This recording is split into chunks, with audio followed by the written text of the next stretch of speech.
Hey guys, ATG के एक और शानदार नोवेल एक्सप्लेन वीडियो में आपका स्वागत है। लेकिन वीडियो शुरू करने से पहले मेरा एक रिक्वेस्ट रहेगा आपसे कि जाके लास्ट एपिसोड देख के आओ, जो कि डिस्क्रिप्शन में मिल जाएगा, क्योंकि ये एपिसोड बहुत दिन बाद आ रहा है, जिसका रीजन आपको पता ही है। तो चलो बिना देरी के इस शानदार एपिसोड को शुरू करते हैं। सो एपिसोड के शुरू में यूनजी कहता है कि मैं ऑलरेडी बहुत बार कह चुका हूँ, ये हरकत जानबूझकर नहीं किया, क्योंकि जब मैं यहाँ पहली बार आया मुझे नहीं पता था आइस डोर के पीछे आउटडोर कोल्ड स्प्रिंग है, जहाँ किंग्यू कहती है मास्टर और मेरी साथी डिसाइपल, मैं कहना चाहती हूँ यूनजी भले ही थोड़ा अकरू और अनरूली है, बट ये डिसाइपल आपको गारंटी देती है कि वो एक नीच पर्सन बिल्कुल भी नहीं है। सो प्लीज सभी के सभी शांत हो जाओ। तभी पैलेस मिस्ट्रेस कहती है ऑलराइट, अभी मैं इस मैटर को यहाँ फुल स्टॉप लगा रही हूँ। और फिर मिस्ट्रेस सबके होश उड़ाते हुए आगे कहती है कि क्या तुम लोगों ने frozen cloud crystal aura Yoon-ji के बॉडी में देख नहीं पा रहे हो? और इसमें बताने में कोई बुरी बात नहीं है कि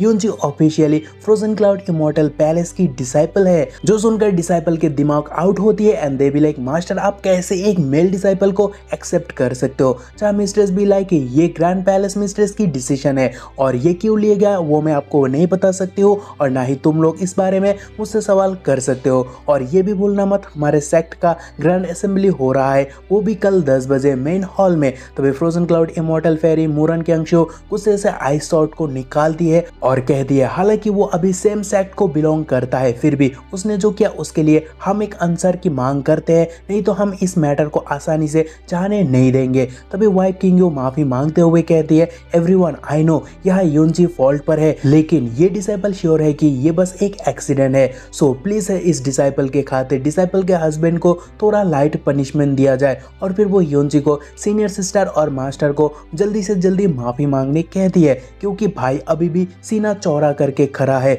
जहाँ अकर से भाई कहता है कि मैंने ऑलरेडी माफी मांग लिया, बट वो यूजलेस था। और फिर वो मुरंग की तरफ जाने लगता है और कहता है पैलेस मिस्ट्रेस की डांटना सही है, क्या ये काफी होगा अगर ये डिसाइपल 6 पेरिस की प्रोफाउंड एंट्रेंस को बहुत शॉर्ट टाइम के अंदर ओपन कर दे तो? तभी वो भी एलो हो हेवनली गॉड स्पिरिचुअल वेन रखने के लिए। जो सुनकर मुरंग बहुत शॉक्ड होती है और कहती है क्या मजाक चल रहा है, ये करना आसान बात नहीं है। जहाँ किंग्यू कहती है कि नहीं वो जोक नहीं कर रहा, क्योंकि मुझे पता है वो क्या करने का क्षमता रखता है, क्योंकि मेरे सारे प्रोफाउंड एंट्रेंस यूनजी ने ओपन किया। जहाँ ऑनेस्ट मैन भी ऑनेस्ट होकर सब कुछ बताने लगता है कि लाइक यप किंग्यू सही कह रही है, लेकिन पास्ट में मेरा ताकत उतना नहीं था तो मुझे वो करने में 3 दिन लग गया था, लेकिन अभी जबकि मैं पावरफुल हो चुका हूँ सो मुझे ज्यादा टाइम नहीं लगता। जो सुनकर किंग्यू भी लाइक क्या हस्बैंड है मेरा, लेकिन वह मनी मन यूनजी कहता है कि असलियत में ये बस 3 मिनट का काम है मेरे लिए, लेकिन उन्हें ये कहना थोड़ा शॉकिंग होगा। जहाँ मुरंग कहती है क्या तुम और किंग्यू जो कह रहे हो वो सही है? जहाँ यूनजी कहता है कि अगर आपको यकीन नहीं है तो ये डिसाइपल अभी एक फेरी की सारे प्रोफाउंड एंट्रेंस ओपन करके दिखा सकते हैं। अगर मैं ये 15 मिनट में नहीं कर पाया तो आपको जो करना है वो करना, मैं आपको नहीं रोकूंगा। जहाँ मुरंग कहती है अगर तुम मेरे सारे एंट्रेंस ओपन कर पाते हो और मुझे heavenly God spiritual when attend करने में अलो करते हो तो हम आज के इंसिडेंट को भूल जाएंगे और हम फ्यूचर में भी इस बात को याद रखेंगे। चाहे यूनजी कहता है लेकिन सीनियर मुझे कुछ कहना है, जो कि ये है कि इस डिसाइपल का कोई भी गलत इंटेंशन नहीं है, बट प्रोफाउंड ओपनिंग के वक्त मुझे आपके बॉडी को टच करना होगा और उस जगह कोई कपड़ा नहीं रहेगा। क्या आप तैयार हो? जहाँ मुरन लाल होकर कहती है अभी के लिए मैं तुम पर भरोसा करूंगी, लेकिन अगर तुमने कुछ उल्टा हरकत करने की गुस्ताखी करी तो मैं तुम्हें इस बार जाने नहीं दूंगी। और फिर कपड़ा हटाकर सीनियर कहते हैं कि चलो शुरू करते हैं, जो कि आप देख सकते हो। और फ्रंट से तो क्या ही बताऊं मैं। तभी यूनजी काम पर लगता है, जहाँ कुछ ही वक्त पर सीनियर मुरंग अमेज्ड होती है क्योंकि जेटवुड एंट्रेंस ओपन हो चुका है। सो वो कहते हैं कि ये कैसे मुमकिन है। चाहे यूनजी कहता है कि डू नॉट स्पीक और अपने आंखें को बंद रखो और ब्रेथ को शांत रखो और कोई भी हलचल मत करना,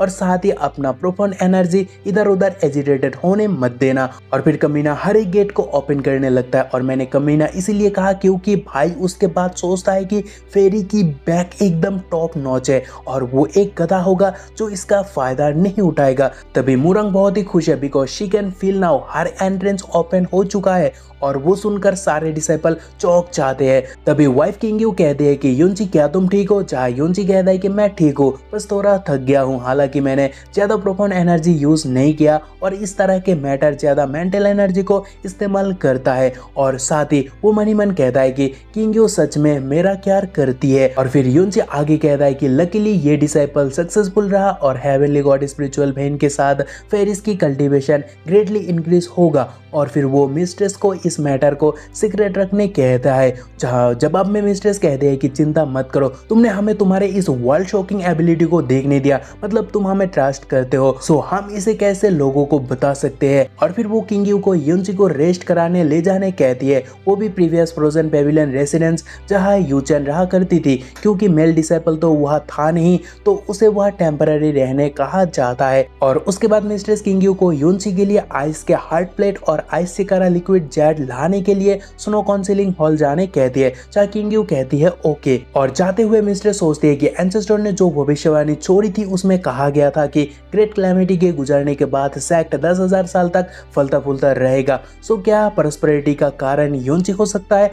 और फिर मिस्ट्रेस आगे सोचती है अगर कुछ दर्जन या शायद 100 या फिर 1000 हेवन गॉड सेवन हमारे पैलेस से उभरने लगे तो उस समय हम कितने पावरफुल हो जाएंगे। और समृद्ध ना होने की कोशिश करना ही सबसे कठिन काम होगा। सो हमें वो सब कुछ करना चाहिए जिससे वो हमारे पैलेस में लंबे समय तक रहे, और वो करने के लिए हमें उसे एक अच्छा कारण देना होगा और सफिशिएंट एंटीसेंट भी। और फिर सीन चेंज होता है और कमरे में युनची को देखने को मिलता है। जहाँ टर्की कहता है कि पिछले कुछ दिनों से मैं बस फेरिस की प्रोफाउंड एंट्रेंस को खोलने में लगा हुआ हूँ और मैं इस बर्फीले कमरे से बाहर नहीं निकल पाया हूँ। लेकिन अभी ये सोचना मुश्किल हो रहा है कि ये कमरा जो हर दिन फीमेल फेरिस से भरा हुआ रहता था अब इतना खाली हो गया है। और फिर वो कहता है कि यह फ्रोजन इन डिवाइन आर्ट्स को कल्टीवेट करना बुरा नहीं है, क्योंकि ये 4th stage tree of frozen in बहुत से चेंजेस को कंटेन करते हैं। सो ये कोई ऐसी चीज नहीं है जिसे एक दिन में सीखा जा सकता है।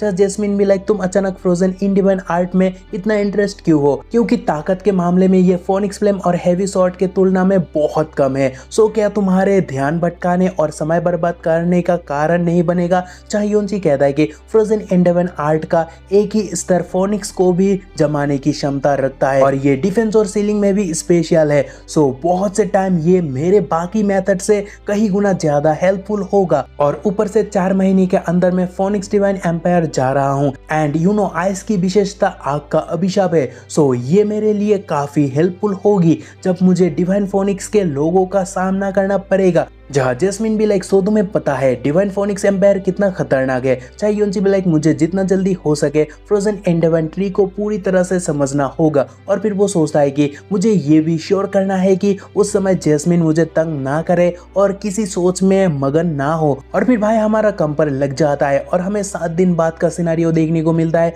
चाहे युनची 4th स्टेज पहुंच चुका है और युनची कहता है कि फ्रोजन एंड का पैर अब परफेक्शन पर पहुंच चुका है और अब मैं अगला कदम आजमा सकता हूं। और फिर युनची एक साथ आइस और फायर का इस्तेमाल करने लगता है। जहाँ जैस्मिन कहती है क्या कर रहे हो, आखिर इसका मतलब क्या है? और फिर वो आगे कहती है प्रोफाउंड एनर्जी की ताकत तय है। 2 किस्म की एनर्जी को कंबाइन करने से वो एनर्जी बिखर जाएगी, यहाँ तक कि दोनों को एक साथ करने में भी वो एक प्रोफाउंड एनर्जी के बराबर होगी जो मेंटल स्ट्रेंथ को भी एग्जॉस्ट करके रखेगी। लेकिन युनची दोनों को कंबाइन करने का प्रयास करता है, जहाँ ऑरा ब्लास्ट देखने को मिलता है और युनची ब्लड वॉमिट करता है। जहाँ जैस्मिन भी लाइक आर यू इनसेन, जो तुम असलियत में दोनों पावर को हेरिटेक गॉड सीड पावर से मिलाना चाहते हो। लेकिन ये 2 कॉन्फ्लिक्टिंग एनर्जी बस एक दूसरे को कैंसिल करेगा, क्योंकि ये प्रीमोडियल केओस का सबसे बेसिक रूल है। सो जो तुम कर रहे हो वो बेसिकली हेवन का खिलाफ है, तो तुम कैसे सक्सीड हो सकते हो?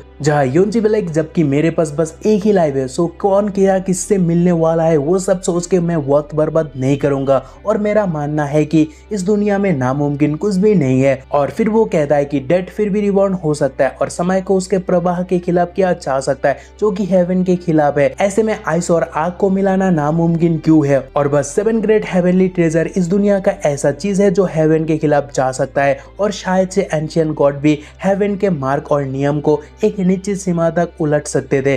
जहाँ जैस्मिन भी लाइक सच्चे गॉड अब चले गए हैं और तुम एक नॉर्मल पर्सन हो, सो अभी ये सब इच्छाधारी सोच खत्म करो। जहाँ यूनजी भी लाइक ये उतना गंभीर नहीं है जितना तुम कह रहे हो, क्योंकि इसमें बहुत आगे जाने के बारे में मैं सोच रहा हूँ। इसके अलावा दोनों को मिलाने का विचार मुझे नहीं आया, बल्कि मेरी गहरी नसों से आया है। और हेरेटिक गॉड के नाम में बुराई है और बुराई न्याय के साथ कॉन्फ्लिक्ट करती है, सो इसीलिए पानी और आर्क का कॉम्बिनेशन उसके लिए नामुमकिन नहीं है, क्योंकि मुझे उसकी पावर विरासत में मिली है। सो शायद मैं भी ऐसा कर सकूं। और फिर वो आगे जैस्मिन से कहता है कि लेकिन तुम चिंता मत करो, अगर ये नहीं हुआ तो मैं रुक जाऊंगा। जस्ट जैस्मिन बेला कि तुम्हें जो करना है तुम वो करो, क्योंकि ऐसा नहीं है, इससे पहले तुम कोई क्रेजी या पागलपना भरा काम नहीं करे हो। तभी योनजी काम पर लग जाता है और वो सिनारियो किंग्यू आकर देखती है एंड शी शॉक्ड, जो आप देख सकते हो। चाहे योनजी बुरे हाल के साथ कहता है कि फाइनली काम हो गया, चाहे किंग्यू भी लाइक क्या कर रहे हो। और मुझे ऐसा क्यों लगता है कि मेरे शरीर का आधा हिस्सा आइस परकेटोरी पे है और आधा फ्लेम सी पर।